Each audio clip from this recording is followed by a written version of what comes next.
Welcome students. आज हमारा IC engine का 9th लेक्चर है। आज हम एक नया टॉपिक शुरू करेंगे जिसका नाम है कार्बोरेटर। इससे पहले हम लोगों ने फ्यूल्स के बारे में देखा था, फ्यूल्स के characteristic, SI fuels, CI fuels, उसके बाद डोप्स के बारे में देखा। ठीक है, तो फ्यूल का चैप्टर खत्म हो गया। अब एक नया चैप्टर स्टार्ट करते हैं, कार्बोरेटर। तो कार्बोरेटर सबसे पहले ये समझ लीजिए कि ये पेट्रोल इंजन में यूज होता है, uses in petrol engine only. ठीक है, बिकॉज कार्बोरेटर का जो फंक्शन होता है, वो उसका जो मेजर फंक्शन होता है, उसका फंक्शन होता है to prepare the charge preparation. ठीक है, अगर आपको मोटा मोटा समझना है तो कार्बोरेटर का फंक्शन क्या होगा, प्रिपरेशन ऑफ चार्ज। ठीक, तो जो डेफिनेशन है वो डेफिनेशन ऐसी है कि carburettor is a device for atomising and vaporising the fuel and mixing it with the air in varying proportion to suit the entire operating range of SI engines। ठीक है, ये टर्म ध्यान रखिएगा कि it is used in SI engines. ठीक है, तो carburettor का फंक्शन क्या हुआ, देखिए 3 टर्मिनोलॉजी इंपॉर्टेंट है इसमें, एटमाइजिंग, वेपराइजिंग एंड मिक्सिंग। ठीक है, एटमाइजिंग मैंने आपको फ्यूल में बताया था, to break the layers of fluid into small droplets. ठीक है, to break the layers of fuel into small droplets is known as atomizing, just like the barber's spray. When you go to barber shop for your haircut, then it will first spray some water on your hair. So initially the water is in bottle in the form of layers, and finally it will come out through the nozzle in the form of spray. Okay, so the process of breaking of layers of fluid into small droplets is known as atomizing. Clear? Second term which is important is vaporizing. What is vaporizing? As you already read the fuel chapter and the fuel property volatility, ठीक है, volatile fuel means evaporation, fuel evaporation. ठीक, the factor responsible for the evaporation is temperature and pressure. You already know it. Temperature और pressure ये 2 factor थे जो fuel के volatility को effect करते थे। ठीक है, तो कुछ ऐसा अरेंजमेंट करेंगे within the carburettor that the fuel should be easily vaporised. Okay, and third term is mixing. So what is mixing? Mixing you better know. Mixing means mix 2 components. In case of carburetor, the 2 components are, first one is air and second one is fuel droplets. Okay, so proper mixing of air and fuel droplets occurs within the carburetor. So 3 important processes occur within the carburetor. The first one is atomizing, second one is vaporizing and third one is mixing. Okay, ठीक है, तो इतना आपका हो गया। Now as the speed and other factors, speed, atmospheric temperature, these are the factors responsible for vaporizing. Okay, if the speed and temperature of the air and temperature of the fuel is anyhow changes, then the carburetor is capable of varying the proportions of fuel and air. अगर आपका temperature या speed या pressure किसी वजह से change होता है, ठीक है, तो कार्बोरेटर के अंदर ये क्षमता होनी चाहिए कि वो फ्यूल एयर के मिक्सिंग के प्रोपोर्शन को चेंज कर सके, ठीक है, to suit the entire operating range. ऐसा होना चाहिए कि वो जो आपका ऑपरेटिंग रेंज है उसके हिसाब से कार्बोरेटर आपको चार्ज प्रोवाइड करे। क्लियर? ठीक है, तो कार्बोरेटर की ये बेसिक फंक्शंस हैं, इसको आप बहुत ध्यान से समझ लीजिएगा और अच्छे से पढ़ लीजिएगा। And what is carburation? The process of breaking up and mixing the fuel with air is called as carburation. ठीक है, breaking up means atomizing and mixing, you know, ठीक है, mix two component into one, ठीक है। अब चलिए थोड़ा सा कार्बोरेटर का डायग्राम देखते हैं कि कैसा होता है कार्बोरेटर। ठीक है, यहाँ देखिए आपको, this is the simple carburettor, this is schematic diagram of a simple carburettor. ठीक है, अब डायग्राम को ध्यान से आप देखिए। ठीक है,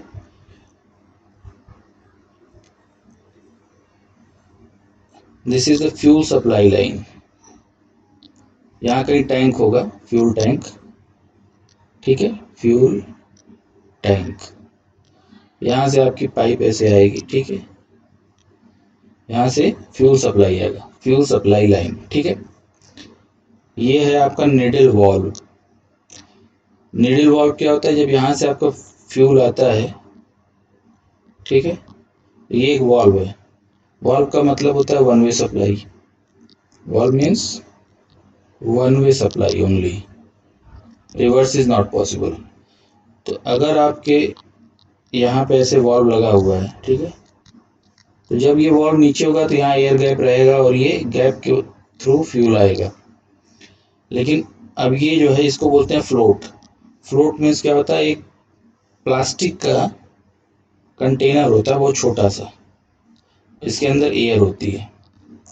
तो जब नीचे से इस पे फ्लूइड आता है तो इसके ऊपर अब थ्रस्ट लगता है, ठीक है, ये अब थ्रस्ट इसको फ्लोट को ऊपर की तरफ पुश करता है और ये फ्लोट धीरे धीरे ऊपर होता है। जैसे ये ऊपर होता है तो ये वॉल्व जो है ऊपर होता है और ये वॉल्व यहाँ पे आके इसको क्लोज कर देता है।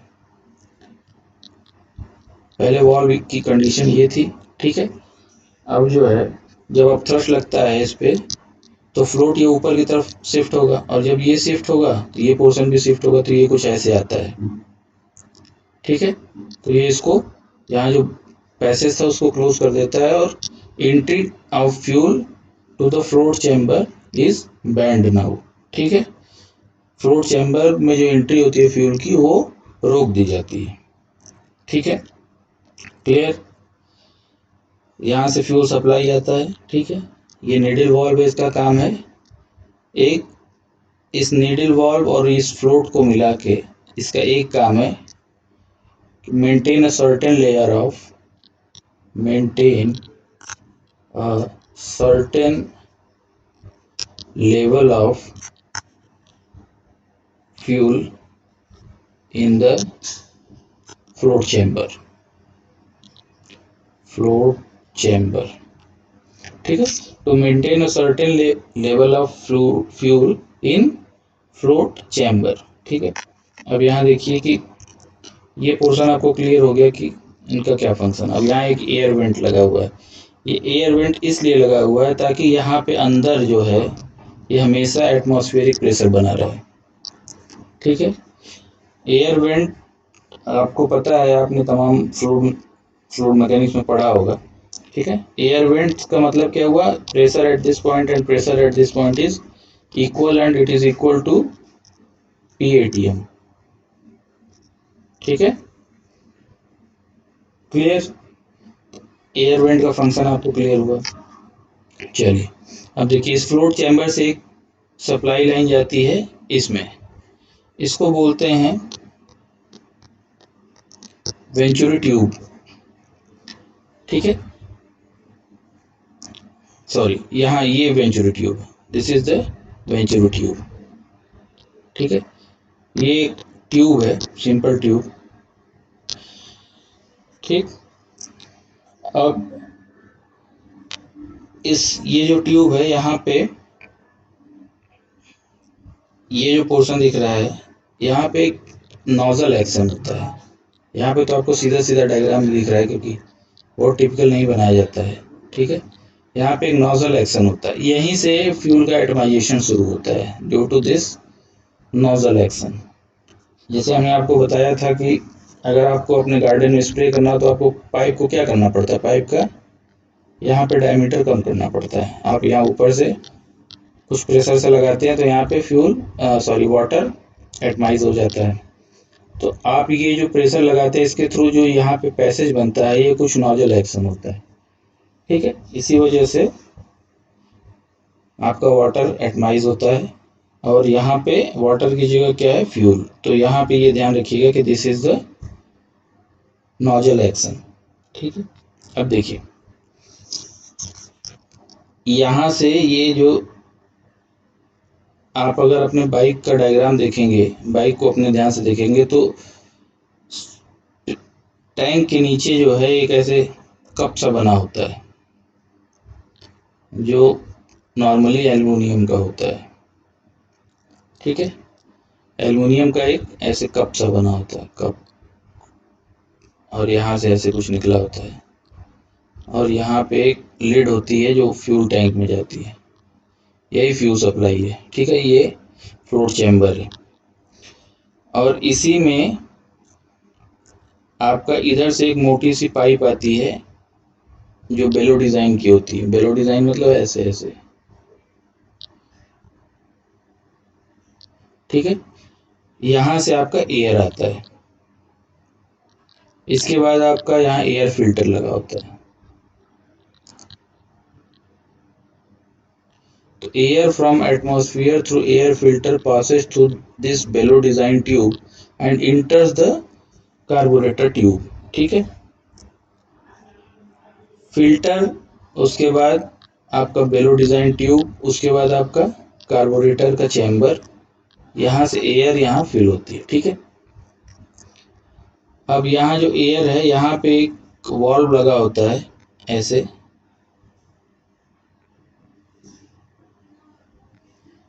ठीक है।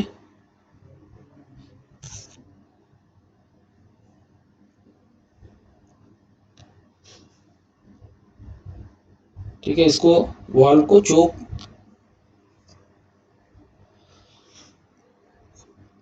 थ्रॉटल बोलते हैं, ठीक है।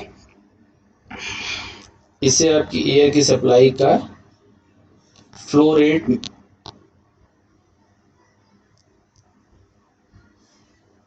रेट जो है हम कंट्रोल करते हैं, ठीक है। चोक से क्या करते हैं, एयर की सप्लाई का फ्लो रेट कंट्रोल करते हैं। ये एक बटरफ्लाई टाइप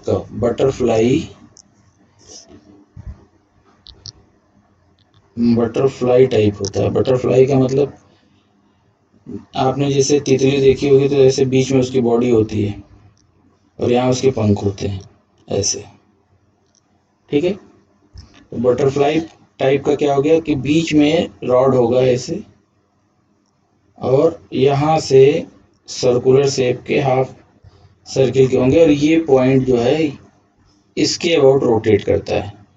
अब सपोज करिए कि ये पाइप है ऐसे, ये पाइप का आउटर डायमीटर है, सॉरी इनर डायमीटर है, और ये आपका बटरफ्लाई वाल्व है।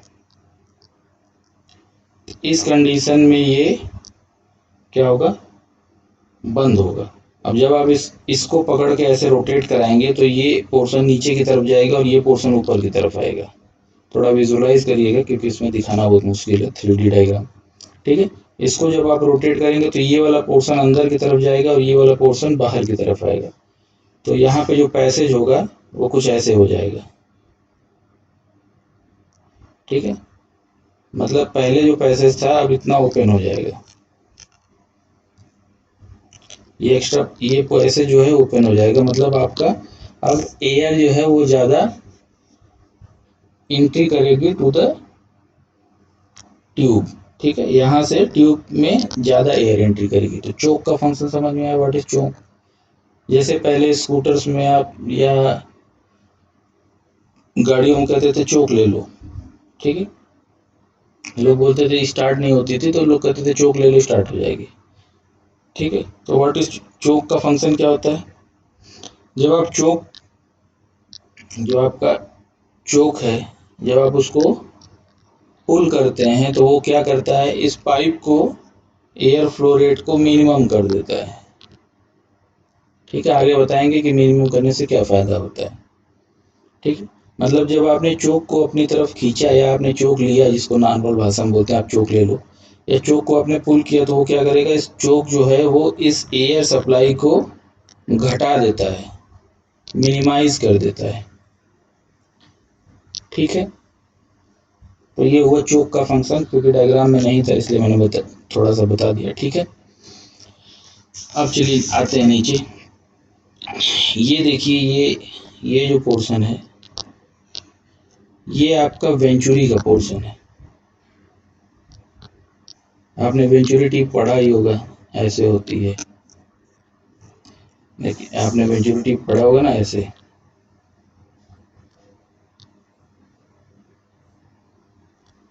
ठीक, मतलब आप सिंपल क्या करते हो कि यहाँ से एक पोर्शन ये होता है, एक पोर्शन ये होता है, और एक पोर्शन आपका ये होता है। यहाँ से आपका फ्लूइड आता है और यहाँ पे होते हुए फिर यहाँ से निकलता है। ठीक है, ये आपका वेंचुरी है। यहाँ पे जो प्रेशर होगा P1, यहाँ पे जो प्रेशर होगा P2, और यहाँ पे जो प्रेशर होगा P3। यहाँ पे वेलोसिटी होगी V1, velocity V2, velocity V3। ठीक है, अब यहाँ देखिए, यहाँ का जो क्रॉस सेक्शन है वो A1 है, और यहाँ का जो क्रॉस सेक्शन है वो A2 है। तो A2 is less than A1।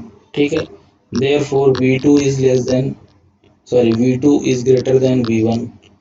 ये कैसे होता है, A1 V1 is equal to A2 V2। ठीक है, कंजर्वेशन ऑफ मास, मास जितना इंटर करेगा उतना ही एग्जिट करेगा। ठीक है, ठीक है, कंजर्वेशन ऑफ मास। तो A1 V1 is equal to A2 V2, because A2 is less than A1। ठीक है, therefore V2 must be greater to equalize the product of A1 and V1। ठीक है, means at the point of throat your velocity is greater than velocity at the entry। ठीक है, and pressure is minimum। ठीक, यह सब कुछ आप पढ़े हुए हैं पहले से। फिर आगे आता है, फिर यहाँ पे क्या होता है, आपका क्रॉस सेक्शन बढ़ता है, फिर आपकी वेलोसिटी ड्रॉप होती है। ठीक है, मतलब क्या हुआ, अब जो हमको काम है वो ये देखिए, there is a drop in pressure from P1 to P2 due to this venturi effect. Pressure P1 से लेके P2 तक कम हो रहा है। इस पॉइंट पे प्रेशर और थ्रोट पे प्रेशर, यहाँ से लेके यहाँ, मान लीजिए यहाँ P1 है, तो ये ड्रॉप हो रहा है और P2 तक जा रहा है। ठीक है, ठीक, तो यहाँ से जो एयर की सप्लाई हो रही है, ठीक है, ये एयर की सप्लाई हो रही है। अब यहाँ देखिए, यहाँ पे एटमॉस्फेरिक प्रेशर है, यहाँ से लेके यहाँ तक फ्यूल जाने के लिए, यहाँ से लेके यहाँ तक फ्यूल जाने के लिए there must be some pressure gradient. कोई ना कोई प्रेशर ग्रेडियंट होगा तभी तो फ्यूल फ्लो करेगा, क्योंकि यहाँ पंप तो लगा नहीं है कोई। There is no extra pump provided in the float chamber tube to supply the fuel to the carburettor tube. ठीक है, तो यहाँ पे चूंकि कोई पंप नहीं लगा है, और यहाँ से आपको एक चीज और ध्यान रखिएगा कि ये इसका लेयर और इसके लेयर में थोड़ा सा डिफरेंस होता है, वो आगे आपको दिखाएंगे लगे। मतलब इसका जो टिप होता है और यहाँ जो लेयर होती है, टॉप मोस्ट लेयर और इसके टिप में थोड़ा सा डिफरेंस रखते हैं। आगे बताएंगे क्यों रखते हैं, अभी बस इतना जान लीजिए कि रखते हैं। ठीक है, तो इस लेयर से लेके यहाँ से फ्लूइड यहाँ तक फ्लो होगा। ठीक है, तो क्यों फ्लो होगा, अगर फ्लो होगा तो वहां पे देयर मस्ट बी अ, ये होना चाहिए।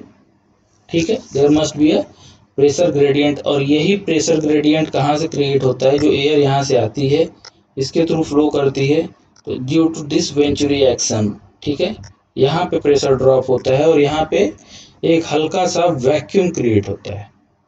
ठीक है, एक हल्का सा वैक्यूम का मतलब लो प्रेशर रीजन, निगेटिव ऐसा मत सोच लीजिएगा। There is a low pressure region created at the tip of the nozzle, और due to this low pressure region the fuel flow from the float chamber to the tube of carburettor. ठीक है, तो ये समझ में आया कि आपको यहाँ से लेके यहाँ तक फ्यूल क्यों फ्लो होता है। क्लियर हुआ? अब देखिए, जब फ्यूल फ्लो होता है तो यहाँ पे नोजल एक्शन होता है। इस नोजल एक्शन की वजह से ही ये फ्यूल जो है छोटे छोटे ड्रॉपलेट्स में टूट जाता है। तो पहला जो हमारा जो आपका कार्बोरेटर का फंक्शन था, atomising, vaporising and third is mixing. Atomising आपको समझ में आया, यहाँ नोजल एक्शन की वजह से होता है। ठीक है, क्लियर? अब जो फ्यूल यहाँ चूंकि लो प्रेशर रीजन बनता है, इसी लो प्रेशर रीजन की वजह से एटमाइज भी होता है और इसी लो प्रेशर रीजन की वजह से वेपराइज भी होता है। ठीक है, आपने वेपर प्रेशर का कंसेप्ट पढ़ा होगा। ठीक है, वेपर प्रेशर का आपने कंसेप्ट पढ़ा होगा। तो due to this low pressure region the fuel will atomize as well as vaporize at the tip of the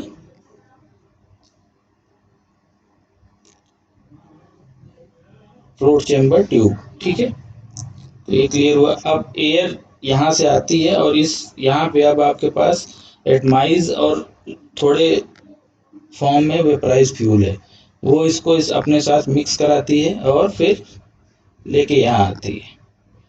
ठीक है, ट्यूब मिक्स करा के यहाँ लेके आती है अपने साथ, और यहाँ पे लगा हुआ है थ्रॉटल वॉल्व। ठीक है, this is your throttle valve. इसके बाद ये ट्यूब जो है इंजन के कंबस्टर चैम्बर में चली जाती है, जहाँ आपका सिलेंडर पिस्टन अरेंजमेंट होता है। ठीक है, तो थ्रॉटल वाल्व, अब थ्रॉटल वाल्व का क्या काम है? Again it is an butterfly valve. Butterfly valve का सिस्टम हमने आपको बता दिया कैसे होता है। यही वो थ्रॉटल वाल्व है जो आप की गाड़ी में जिसको आप बोलते हो रेस या एक्सीलरेटर। जब आप एक्सीलरेटर को प्लस माइनस ऊपर नीचे कुछ भी करते हो, ठीक है, तो ये थ्रॉटल वाल्व ओपन और क्लोज होता है।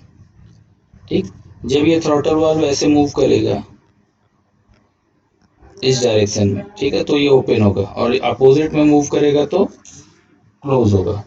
मतलब इस डायरेक्शन में ओपन होगा और इस डायरेक्शन में क्लोज होगा। ठीक है, तो अगर आप अपने गाड़ी का एक्सीलरेटर या रेस बढ़ाते हो तो क्या होगा? रेड वाला पोर्शन काम करेगा, एक्सीलरेटर वॉल्व ओपन होगा। ठीक है, जब एक्सीलरेटर वॉल्व ओपन होगा तो आपके इंजन में चार्ज सप्लाई बढ़ जाती है।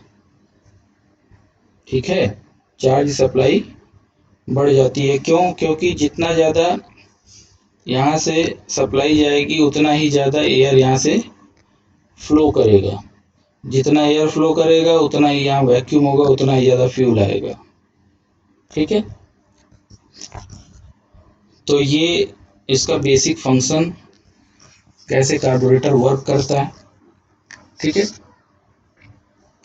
इसको आप लोग ध्यान से समझ लीजिएगा।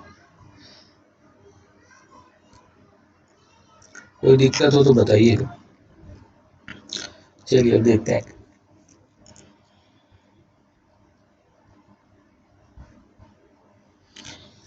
तो आपने कार्बोरेटर का वर्किंग देख लिया, अब फंक्शंस देखिए। What is the function of carburettor? It must run the engine smoothly by supplying a correct mixture strength. ठीक है, correct mixture strength. Correct mixture strength का मतलब हुआ correct air fuel mixture strength. Mixture का क्या मतलब हुआ? Air plus fuel. एयर और फ्यूल का करेक्ट मिक्सचर स्ट्रेंथ जो होता है, proper ratio.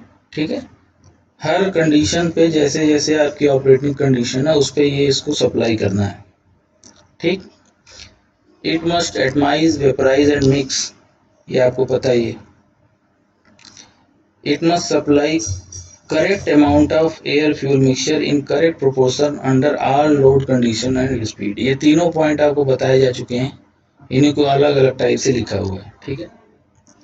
Correct mixture strength, ठीक है। Correct amount of air fuel ratio एक ही बात है, करेक्ट प्रोपोर्शन में और हर लोड कंडीशन पे होना चाहिए, ठीक है। तो ये इसका फंक्शन हो गया, ठीक है। अब इसकी रिक्वायरमेंट क्या क्या होती है ये देख लीजिए। पहली रिक्वायरमेंट है, it should provide easy starting of the engine from the cold. जब आपका इंजन कोल्ड कंडीशन में होता है तो उसकी थोड़ी सी इंजन स्टार्टिंग में प्रॉब्लम इसलिए होती है क्योंकि एयर का फ्लो जो कम रहता है, ठीक है। तो वेपराइजेशन और एटमाइजेशन की प्रॉब्लम होती है। तो इसमें कुछ ऐसा अरेंजमेंट करते हैं, ठीक है, कि वो आपको easy starting they from the cold.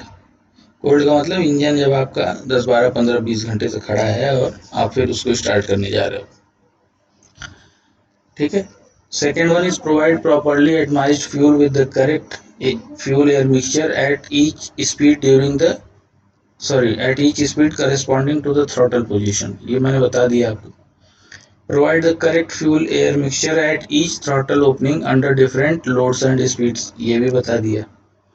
Enable the engine to run slowly during idling without hunting or misfiring the engine, thus eliminating undue wastage of fuel। इस पॉइंट को समझ लीजिए।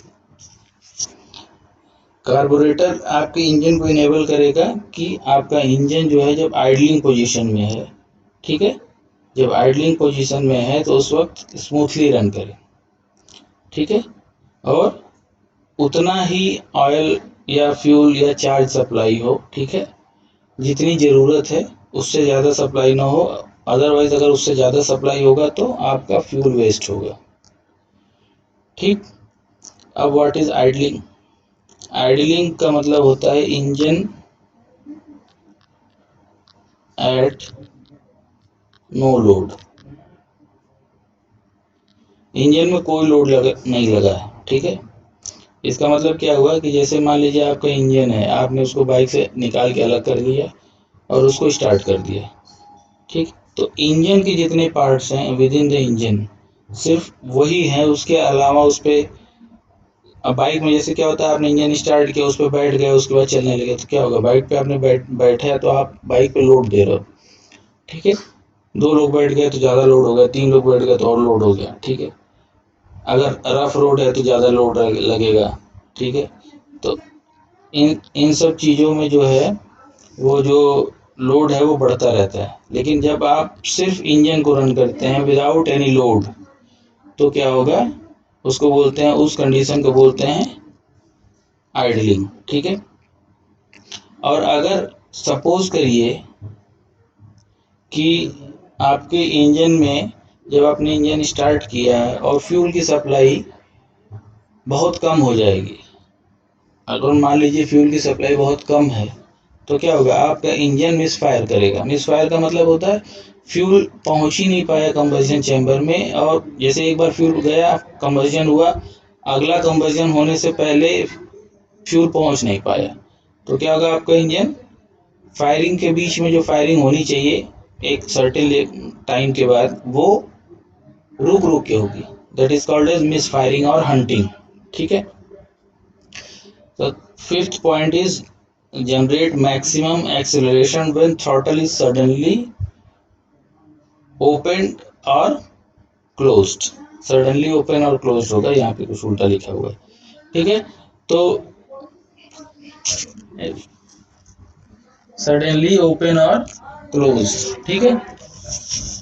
तो जब सडनली ओपन और क्लोज करेंगे तो जो आपका थ्रॉटल होता है वो क्विक रिस्पांस होना चाहिए, और थ्रॉटल तो आप हैंडल से ऑपरेट करेंगे साथ और वहां पे जो आपका नोजल लगा हुआ था वो उतना ही क्विकली रिस्पांस करना चाहिए, ठीक है। तो ये है इसका मतलब जैसे ही आपने थ्रॉटल खोला तो वहां उतना ही जल्दी लो प्रेशर रीजन जनरेट हो जाना चाहिए, फ्यूल की सप्लाई बढ़ जानी चाहिए। अगर उसमें फ्यूल लो प्रेशर रीजन जनरेट होने में जैसे थ्रॉटल ओपन हुआ और लो प्रेशर रीजन जनरेट होने में टाइम लैग है, तो आपका इंजन जो है आप एक्सीलेटर देते जाएंगे लेकिन स्पीड नहीं पकड़ेगा। ठीक है, इसको बोलते हैं, ठीक है, इसी को बोलते हैं हम लोग फ्लैट स्पॉट्स। ठीक, मतलब आपने एक्सीलेटर बढ़ाया लेकिन जितना आपने एक्सीलेटर बढ़ाया आपकी इंजन की स्पीड उतनी नहीं बढ़ी एट द टाइम, थोड़ी देर बाद अचानक से स्पीड बढ़ जाती है। ठीक है, थोड़े दिन बाद ऐसा झटका सा आता है और आपकी स्पीड काफ़ी ज़्यादा बढ़ जाती है, तो आपको लगता है कि मैंने ज़्यादा एक्सीलेटर दे दिया, आपने कम कर दिया। ठीक है, इस कंडीशन को बोलते हैं फ्लैट स्पॉट। ठीक है, तो ये अगर टाइम लैग होगा थ्रॉटल की ओपनिंग और प्रेशर रिडक्शन में, गैप में ज़्यादा, अगर दोनों के बीच में टाइम लैग होगा तो ये फ्लैट स्पॉट का हिसाब किताब आता है। ठीक है, 7 point, it should be designed that when the throttle is fully opened, the maximum quantity of correct mixture flows into the engine। ठीक है, अगर आपका थ्रॉटल फुली ओपनड है मतलब मैक्सिमम क्वांटिटी ऑफ चार्ज आप जो है इंजन में इनपुट दे रहे हो, तो ठीक है, उस वक्त क्या होना चाहिए, correct quantity, correct mixture flows into the engine. अब क्या होगा, अगर आपने थ्रॉटल को फुल ओपन कर दिया तो क्या होना चाहिए कि जिस वेंचुरी का जो पोर्शन है वहाँ पे, जो वेंचुरी का पोर्शन है वहाँ पे बहुत ज़्यादा लो प्रेशर क्रिएट हो जाएगा। बहुत ज़्यादा लो प्रेशर क्रिएट हो जाएगा तो फ्यूल की सप्लाई बहुत बढ़ जाएगी। ठीक है, फ्यूल की सप्लाई नोजल से बहुत ज़्यादा बढ़ जाएगी, तो क्या होगा, आपका फ्यूल जो है वो एयर में ज़्यादा हो जाएगा। अभी आगे बताएंगे क्या होता है, फ्यूल का पोर्शन एयर में ज़्यादा हो जाएगा, हो सकता है वो आपके रिक्वायरमेंट से ज़्यादा हो, तो उस कंडीशन में क्या होगा, आपका वेस्टेज होगा फ्यूल का। तो उसको कम करने के लिए भी कुछ डिवाइस लगाई जाती है। ठीक है, कि आपका अगर नोजल सॉरी थ्रॉटल अगर फुल है तो भी फ्यूल जो है एक करेक्ट प्रोपोर्शन में, या चार्ज जो है एक करेक्ट प्रोपोर्शन में आपके इंजन में सप्लाई हो। ठीक है, क्लियर। उसके बाद लिखा हुआ है sudden bends and restrictions must be avoided. ये इसलिए लिखा हुआ है कि अगर आपका जितना ज़्यादा बेंड होगा या जितना ज़्यादा रेस्ट्रिक्शन होगा उतना ज़्यादा प्रेशर ड्रॉप या प्रेशर का वेरिएशन होता है। तो हमको अगर ज़्यादा बेंड ऑफ, मतलब अगर जैसे आपकी ट्यूब थी फ्लोट से, फ्लोट चैम्बर, और यहाँ आपका वेंचुरी ट्यूब था, यहाँ से इसमें आई हुई थी। ठीक है, यहाँ आपका फ्लोट चैम्बर था, अगर जितना, अगर मान लो यहाँ 2-3 बेंड करेंगे, ठीक है, मान लो या पहले यहाँ ले आए, फिर यहाँ ले आए, फिर यहाँ ले आए, फिर यहाँ ले आए, फिर ऐसे दिए, तो ये जितने ज़्यादा बेंड होंगे, ठीक है, उतने ज़्यादा यहाँ पे जो प्रेशर इफेक्ट आएगा, और ये प्रेशर का जो बेंड की वजह से जो प्रेशर का इफेक्ट आएगा, इन दोनों के सुपरपोजिशन का इफेक्ट यहाँ आएगा। ठीक है, मतलब बेंड पे आपको पता ही है कि there is a pressure loss at bend. ठीक है, तो यहाँ जो प्रेशर वैक्यूम क्रिएट होगा वो पता चला, हो सकता है कि इस लॉस को ही कंपनसेट ना कर पाए और आपका फ्यूल यहाँ से लेके यहाँ तक सप्लाई ही ना हो। ठीक है, इसलिए ये मिनिमम रखते हैं। ठीक है, clear. Last point is functions correctly under different, function correctly under different climatic conditions such as temperature, pressure. ठीक है, अब देखिए, अगर आपका टेम्परेचर या आपका एटमॉस्फेरिक प्रेशर, एल्टीट्यूड, जैसे पहाड़ पे गाड़ी चलाना हो, यही जो बुलेट आप यहाँ खरीदते हैं वही बुलेट पहाड़ पे भी चलती है। ठीक है, पहाड़ के लिए कोई अलग बुलेट तो आती नहीं है, या जो बाइक आप यहाँ खरीदते हैं वही बाइक लेके पहाड़ पे चले जाते हैं। ठीक है, तो जब आप पहाड़ पे जाते हैं तो there is a change in pressure. ठीक है, तो प्रेशर का भी चेंज होता है, और आपके फ्लोट चैम्बर में एक वेंट होता है। ठीक है, वो वेंट हमेशा, वो वेंट इसीलिए लगाया जाता है कि फ्लोट चैम्बर में एटमॉस्फेरिक प्रेशर हमेशा बना रहे, और पता चला आपने पहाड़ पे गए तो आपका एटमॉस्फेरिक प्रेशर कम हो गया। ठीक है, और टेम्परेचर, मान लीजिए आप राजस्थान में गाड़ी चला रहे हैं, ले उसमें सॉरी रेगिस्तान में, वहाँ पे टेम्परेचर का इफेक्ट आएगा। ठीक है, तो ये सारे इफेक्ट जो होते हैं, ठीक है, कार्बोरेटर को ऐसे फंक्शन करना चाहिए कि ये सारे इफेक्ट नलीफाई हो जाएं, नलीफाई ना भी हो तो मिनिमाइज हो जाएं, ठीक है। मतलब change in pressure due to altitude और change in temperature due to morphology, मतलब लैंड का जो जगह जगह से जो टेम्परेचर बदलता है, रेगिस्तान में ज़्यादा होता है, अपने यहाँ गर्मियों में ज़्यादा बढ़ जाता है, तो इन सब की वजह से आपका फ्यूल का जो टेम्परेचर है या बाइक का एयर का टेम्परेचर चेंज हो जाता है, ठीक है। तो आपको क्या कार्बोरेटर आपका ऐसा होना चाहिए कि इनका जो इफेक्ट आता है वो मिनिमाइज हो या कम हो और हमको हमेशा करेक्ट मिक्सचर मिलता रहे, ठीक है। तो ये है आपका कार्बोरेटर का रिक्वायरमेंट, ठीक है। अब क्या क्या फैक्टर हैं जो कार्बोरेटर को अफेक्ट करते हैं, तो quality of fuel supplied, quality of fuel supplied, quality से क्या मतलब हुआ,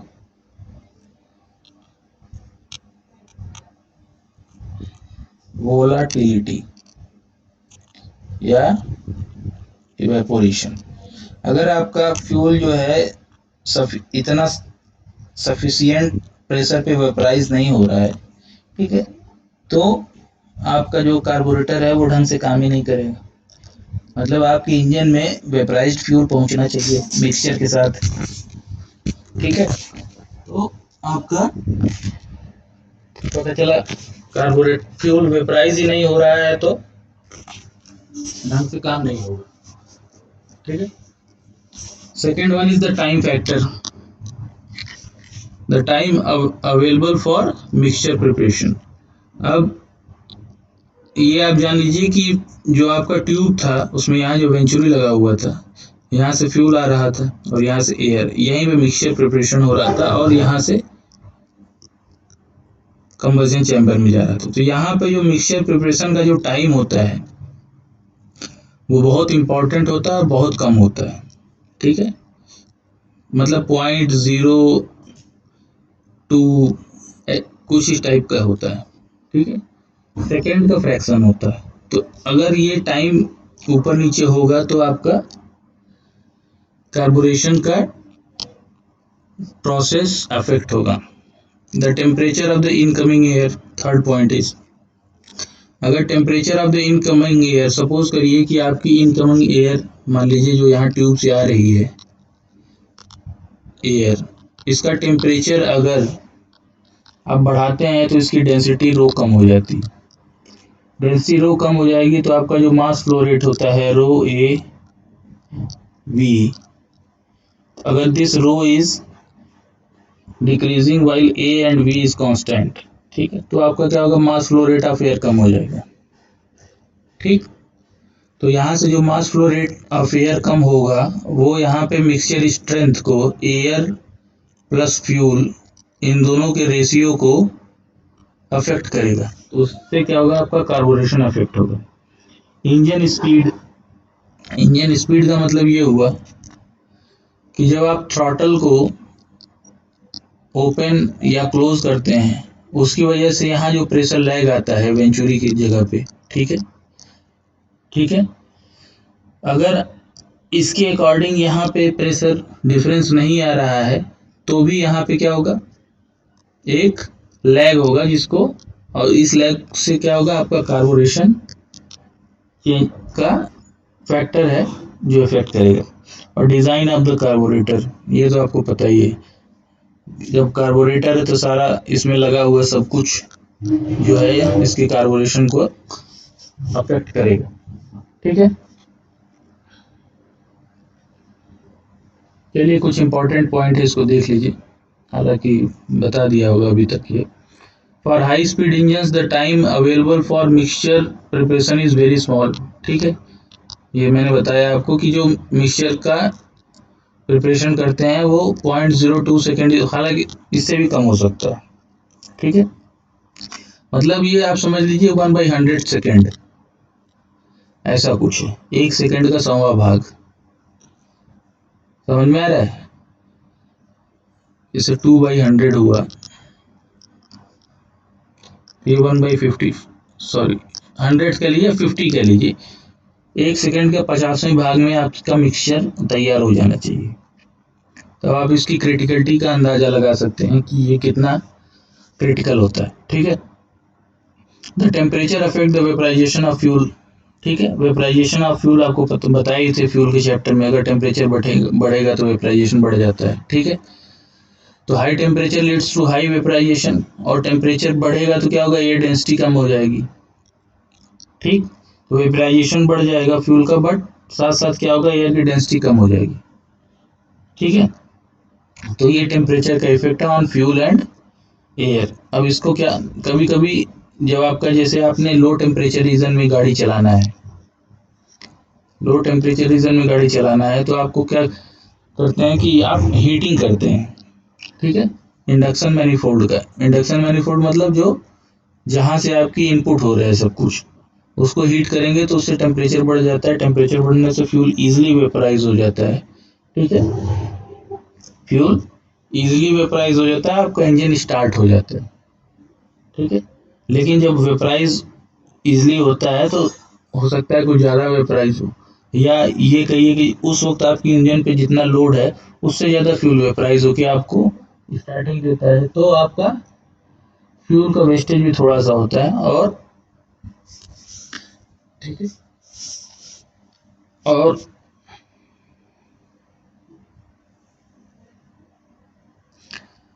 reduction in power output because of decrease of mass flow rate. Mass flow rate का मतलब यहाँ पे लिखा हुआ है एयर मास फ्लो रेट। ठीक है, तो ये आप समझ गए होंगे।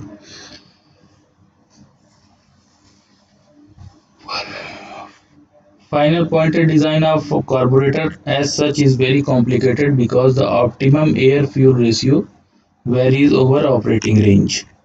ठीक है, डिजाइन का पोर्शन हमको पढ़ना नहीं है, कार्बोरेटर का डिजाइन ये आप डिजाइन में पढ़ेंगे।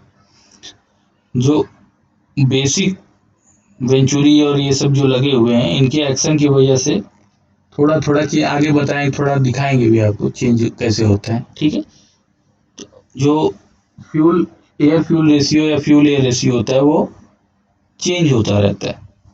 अगर आपने कार्बोरेटर की डिजाइन चेंज कर दी या कुछ और इक्विपमेंट उसमें लगा दिए तो उसकी वजह से आपका, ठीक है, एयर फ्यूल रेशियो चेंज हो जाता है।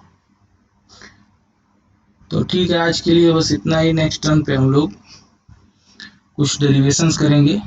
ठीक है, डेरिवेशन क्या होगा, एयर फ्यूल रेशियो का, कि जब आप कार्बोरेटर लगाते हैं तो एयर फ्यूल रेशियो किस किस चीज पे डिपेंड करता है और उसके क्या फार्मूले हैं।